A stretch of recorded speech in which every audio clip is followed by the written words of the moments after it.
Welcome, Mel Wilson. I gotta say, I have been looking forward to this for a mighty long time.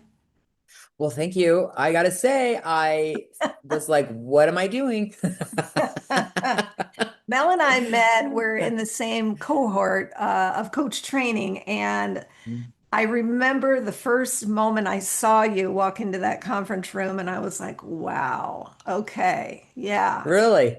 Yeah, because you present as a very confident, strong force to be reckoned with. I mean, without even saying a word, I was like, "Ooh, yeah, her. Yeah, let's That's go." cool. Yeah. That's cool. Yeah, love that. Okay, well, so let's get to know you a little bit here.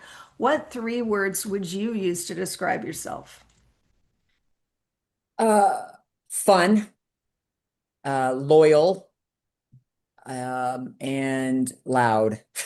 Okay. I would add fierce to that list. I think you are Yeah. fierce. I love that. I, I love that word yes, for you. I like fierce. I do believe that I create a lot of fear for people just by my My presence. gosh. Just by my presence. Well, none of it was I fear. It was more of a compelling, kind of an intriguing sort of a thing. No fear. I love that. I Yeah, love yeah. that. All right, two truths and a lie. Do you know how to play this, where you say three things about Yeah. yourself and I let you know if I can tell which one is the lie? Okay. I am the oldest of 10 kids. I moved to Mexico when I was 19 to study abroad and learned Spanish and taught English to bank executives and executive secretaries. Okay. And my let's see, I have two cats and one dog.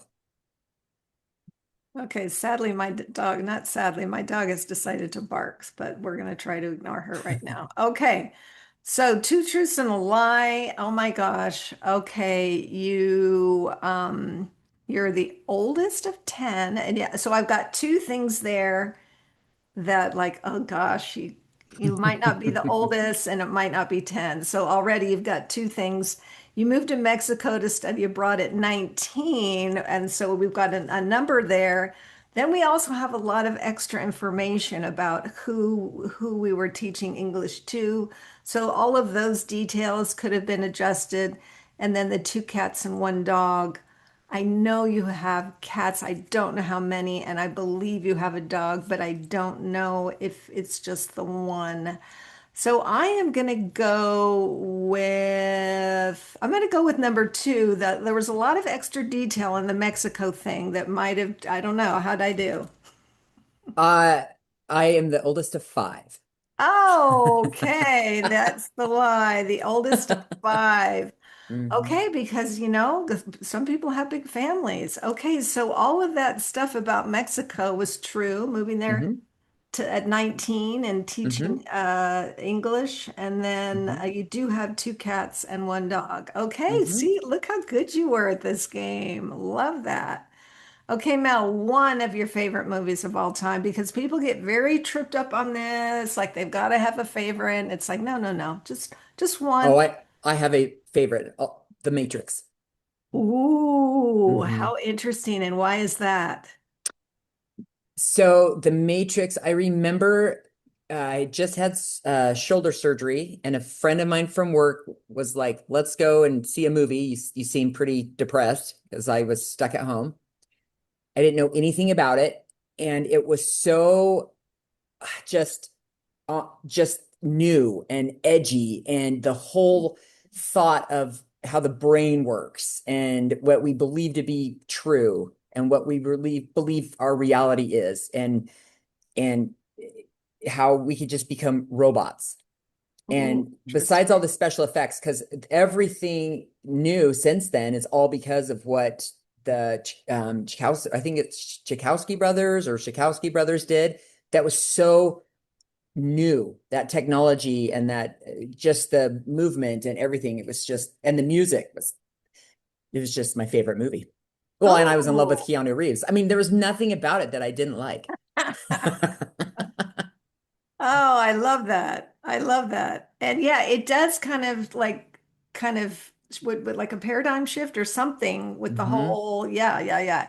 And I haven't seen that movie in a lot of years, so that I think that means I need to rewatch. That's a good one. I like that. Yeah, it's the whole like the paradigm shift, like getting out of the matrix. Yeah. So it's like when you wake up and you're like, whoa, I'm out of the matrix. Wow. So So, interesting. I do want to rewatch. All right, Mel, a person who inspires you. person inspires me is my sister. Ooh, okay, why your sister? She is extremely talented, extremely athletic, very go-getter, very um, puts her mind to something and does it 110% loyal, but has very little self-worth. Oh, It's very interesting. insecure. Okay, and Very so why insecure. does she inspire you? Because you want her to believe in herself more, or where's the I inspiration I piece? think because she does the hard stuff even when she doesn't believe in herself. I Ah, think that takes a lot of guts. oh, yeah. Oh, gosh, I want her to believe in herself more. Well, yeah, but then she'd be the perfect human. We always say if she had my confidence and I had her drive, and we would be like the superhuman. Oh my gosh. Oh my goodness. Oh, okay. Well, we can keep hoping that she'll believe in herself more. Hmm. What's a piece of wisdom you keep handy? Um, s- Something I always use is it's just something I think my dad has always taught us growing up is that if I believe that God is the greatest, God is everything. He's all knowing. There's nothing greater than God. Mhm. And if God loves me, then I have to love me because I am not Ah. greater than God. So I Ooh. use that in all of my life. Like if God can love them, I can love them. Ah. I don't get to be greater than God and choose. And so I just use that as my compass, I guess. Right. Yeah, Hmm. that it kind of keeps you very humble Hmm. in like how you see other people and their Hmm. circumstances and their choices. It helps kind of Hmm. keep things. Ooh, I like that, Mel. I'm gonna Hmm. borrow that. I like that a lot. Yeah, I something that my dad would say it as kids, like, well, if God loves them, I'm not greater than God. I have to love them. I like that, like the logic of that and the truth in that, Hmm. of course. My Hmm. goodness. All Hmm. right, Mel, we are in a coaching series right now because you and I are in coach training, and I thought, let's talk about coaching. And so we're going to take a deep dive now in the series that we're in now is what's with all the coaches and why you might want one. So let's have a chat about that. What is a coach to you, and how would you define it? So a coach to me is it's hard to define because a coach could be a coach of a basketball team, someone who directs a team and guides a team for a specific goal to win, right? Right. There's swim coaches, there's basketball coaches. So a life coach is, you know, the learning these tools, teaching these tools to how to win your life is kind of Oh, how like I've always thought I've always been really good at it. People are very attracted to my persona. I'm like a people magnet. And agree. I really am. I could be in Walmart and I have 20 friends. I just I really I just love people. And so it's one thing to cheer. A cheerleader, it says, you can do it. You're so great. You're awesome. You're wonderful. You're amazing. You're going to win. A coach has to give the hard facts and the hard truths. You're not, you know, and for a life coach to be able to do that and have a balance of empathy, but also helping people see the truth about Mm, themselves so they figure it out for themselves, not because mm, Mel told them or my coach told them. right. Mhm. Ooh, Mel, that is excellent. I That's really like how you, I really like how you put all that together in words. Oh my gosh, it's very impressive. Thank you for that. My goodness. I'm very intelligent, Rochelle. I agreed, agreed. I Okay. mean, I have ADHD, so I do lots of thinking. Oh, well, you know what? That can be like a superpower, I right? believe it is. Yeah, I for tell everybody, sure. I tell kids, it's a superpower. Don't let anyone tell you different. You have a superpower. Right. Ooh, Mhm. that's very good. Okay, so we know you've had one coach because we have the same coach. Have you had any other coaches? How many and what kind? I mean, just a Um, uh, brief uh, summary of what your so no, thoughts. when like life coaching, just when we were like classmates coaching each other. Right. My and I really coached with Jody even before started school. One time on one of her coaching calls, Okay. and that was my first time ever really being coached. I've been like for work, we had maybe like a type of coach, I guess, is Right. what now looking back, kind of what he was. He was, kind of gave us training and ideas and how to mentor, how to have difficult conversations, things like that. But Right. no, not much. Okay. Well, yeah. So, what's the experience like right now? The one that from your point of view, the one that we are going through right now together. So I I really respect the fact that I have to work on the way I think because my first thought is someone going to really want to be honest with me? I'm really good at charming and believing my own stories, and I can be very dramatic, but I'm also very self-aware, and so I can't even imagine the nerves on the other side having to coach me. Yeah. So I'm very aware of that. I'm very Right. aware of that. But I also want to be myself. I want to be Oh able gosh, to yes. open up and be myself because so I love coaching for that. I don't know if you remember in class when Jody was like, well, let's do your model. And I was like, oh no, no, not because of fear. I don't have any fear of that. I'm just like, she'll never break me. Like she's just gonna tell me whatever she thinks I need to hear to sit down because I come across so combative and I'm just not. I just want answers. Right. I'm a truth seeker. I Right. want to understand it. I don't want to just know it. And she's so tiny and she didn't even it was all about she just helped me own my own thoughts. Right. And I was like, that's power. That's power. When someone helps you see what you're thinking and be aware of how your thoughts, what they're doing to you, not tell you, but Well, actually right. teach you to understand it. I mean, Right. that night I went back to the hotel. My husband's like, "What's going on?" I'm like, "My brain was just spinning," and I was like, "Oh my gosh, I'm so over it. This is the dumbest thing Why am I mad about this? I don't even have any control over this. This is so dumb." And then I thought, that is power. Right. Right. That is I do power. I do remember that. I do remember Yeah, that. Wow.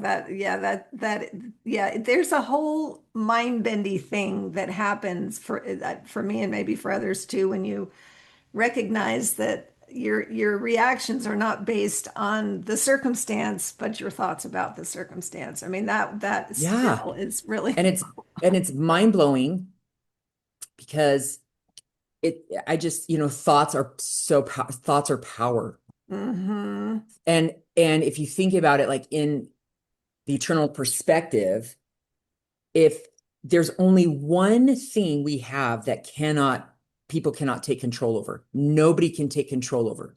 You can be bound and tortured in a torture chamber in a hole in the ground and forcing you to do all sorts of things, right? Right. They can nobody can not even the adversary. can Right. force your thoughts. You Right. choose your thoughts. That Right. is power. Yes. Yes. And we take it for granted. Yes. We don't under, Right. we don't understand that they are driving us in all aspects of our life.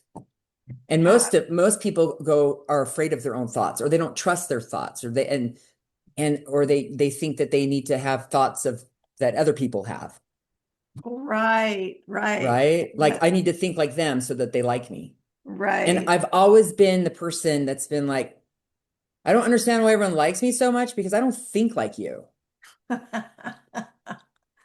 Well, I You- think on some level they're attracted to your sense of yourself, and you fit the total title of unabashed you. I mean, you are 100% unapologetic for who you are, and that's exactly what this podcast is about. Is whoever you are, be that without apology. Mhm. We don't want everyone to be Mel. We want Mel to be Mel and nobody else. Yeah.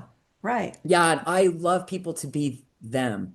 So Right. coaching for me was I don't want to just be the person. I'm so good at having a conversation with someone and they leave because it's always felt I have always felt this huge responsibility that it matters how people feel about themselves after having spent time with me. Interesting.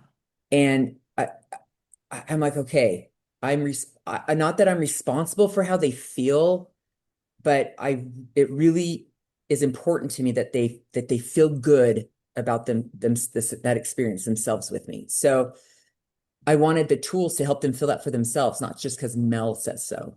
Right. Oh, that's very inspiring, very encouraging, Mel. You might have a book in you. I'm not sure. You might have to, you might have to consider it. No. Okay, Mel, Could you imagine that? I think it'd be a bestseller. Okay, Mel. So Yes. obviously, those of us in coach training are coaches working on being coaches. Hmm. And why does it seem like there are so many coaches now? I mean, is it just because we're more aware of it, or does it just seem like there's like an explosion of people wanting to coach? I don't know. I've never really thought about it. I remember in class where she would say, let people laugh that you're a life coach or let people think badly of it. And I thought people think badly of life coaches. Like, what a cool thing. Like, if you know how to help me with my life. Right, I mean, I would think, oh, how sad that you think that that's funny. I'm like, you must be really sad. And so there is such a division today. Well, that's really just a thought. People think there's so much divide when really there's not. Really, there's so much desire for connection. And people, if they believe that they have in any way can create something better for someone else, I think that it fulfills something that they're missing as well. right. And Yes. so they go to, oh, I can help you win. I can help you lose weight. I can help you do this. I can help you do that. Right. And it feels like it's very beneficial. I mean, the person that wants to do the coaching really has this desire to serve and to help. Yes. But you have to be very careful though, because in lies this agenda that our worth will be determined upon people's acceptance and success of what we're coaching them on. Right. So we So have to be careful. Go ahead. yeah. And so when you really love somebody, like, even a stranger that you're coaching, right? You look at this person, you're like, I just love them. They're so lovable. And for me, it's very easy because of what we spoke about before, how I see people. Right. And I'm like, God, this is just a human living their life with everything coming at them. That what I've had to learn that what I want for them is not always what they want for them. That is such a good point. I Hmm. really like that. Yes. And so it can Yes. get blurry, and coaches can become very dissatisfied maybe, or uh, feel like they're not creating this life that, this what they wanted for people, but because they're missing the whole point. It's Right. not about what I want for people. It's about what people want. Like maybe I grew up just questioning why people didn't just know that they were awesome or that they were perfect or beautiful, or even when I was my heaviest, I in my mind I was like, well, I'm sexy, I look like J-Lo, I just don't fit in those pants. But I lost weight for my health to I was like, well, this is going to kill me. And so I had to do a lot of thought work and process what would be better for my health, for my life. But I it was never a moral or anything about my worth. Right. Right. So I just went through life, even with my kids. I was just like, what do you mean you don't think you're pretty? You're beautiful. That's why girls are mean to you. But I didn't even really hold space for them to be like, I don't believe what you believe, Mm, or like, what do you mean you're not happy? All you have to do is do this and you'll be happy. Well, maybe they don't want to be happy, right. like really getting to understand what what they want for themselves, what happiness looks like for them. Right. And things that they have to work through Mm-hmm. themselves. That's Mm-hmm. those of us farther down the road. Where you're like, no, just do this. Yeah. And those are hard truths. Yes. Yes. Those Yeah. are scary doors. Yes. Agreed. Mhm. Agreed. So do you think, it sounds like obviously you believe that there are benefits of having a coach. Do you think there are any downsides to having a coach? I don't think there's any downside to anything if you know what you if you know why you're doing it, if you understand why you're looking for a coach, what it is that a coach will do for you. Right. And when you're looking for that coach, the coach that wants what you want. Right. Right. If you're just looking for someone to make you happy or to tell you all the secrets of the world or so that you just feel good about yourself, then that's not a coach. Right. Right. Exactly. And if someone says that they can do that for you, then no, then they're not a good coach. They're a cheerleader. Right. Yes. Yes. That Yes. this distinction that you're making between cheerleader and coach, I think is a very, very good one. It's a Which, really if people want to pay me to cheer them on all day long, I would be like, cool, I could do that. I feel like I've been doing that, right. but I'm not doing them any favors. Right. Right. In the long They run. need to be Yes. their own cheerleader. Yes. Yes. I need to teach Yes. them the cheer, kind of. Right. Oh, that's so good. Okay. I think there are so many examples of this because we talk about being brave enough a lot on this show because sometimes Hmm. just that first little micro step, it can be feel like such a big thing. Is there anything that you have been brave enough to do in your own life? It sounds like you have lots of those. Give us an Yeah. example. Give us an You example of know, one. and I think, is it brave or is it just, uh, when I think of bravery for me, Right. I'm not brave like I'll jump into a burning fire or I'm going to jump out of a plane with a parachute. To me, that's not brave. Right. Um, Brave to me is like standing up for what I know to be true. And I've had to do that before. I think the bravest thing I ever did was the first 10 years of my marriage was very, very hard. And um, I got to the point where I was like, I'm just gonna not, I just am gonna be done. Like Okay. this isn't working. This is too hard. And then I had a conversation with the Lord, and he was like, no, you're gonna love your husband. And for those that are LDS, I was in the temple.